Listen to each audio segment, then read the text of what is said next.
I stand in honour of National Day of Remembrance and Action on Violence Against Women. The key word here is action. To truly honour the 14 women murdered means to act so that it doesn't happen again. Because sadly, this massacre was not an isolated moment in time. Since 1990, there have been at least 980 femicides in our province alone. This past May, 4 Indigenous women were viciously murdered as an act of femicide. We must remember their names too.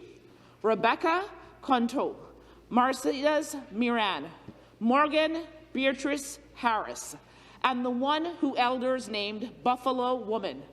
Each of these women had their full lives in front of them, and they should still be living today. But because of violent misogyny, racism, and colonialism, they are not. Gender-based violence, including femicide, is a national epidemic. Let's start by naming it exactly what it is. Despite being a national epidemic, the province still has a role to play. The government's endorsement of the National Action Plan on Violence Against Women is not enough. It is more words or empty signals when there's no action backing it up.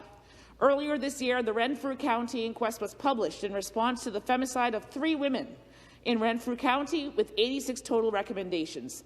68 of these are under the province's mandate. These 68 have yet to be answered to with any plan of action and, importantly, budget to implement them.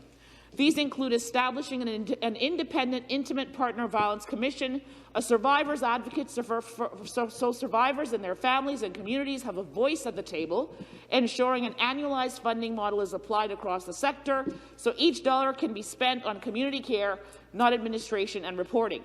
Developing a plan for real affordable second-stage housing so that shelters aren't the only housing available. These are just a few of the many at hand for this government that they continually fail to answer to. I also want to note that this is too often framed as a women's issue. This is as much a women's issue as a man's issue, and I want to thank the organization Counterpoint in St. Paul's for recognizing this and putting in the work there with their counselling and educational programs dedicated for men's learning specifically. Prevention does not happen without men's work too. Thank you very much, Speaker.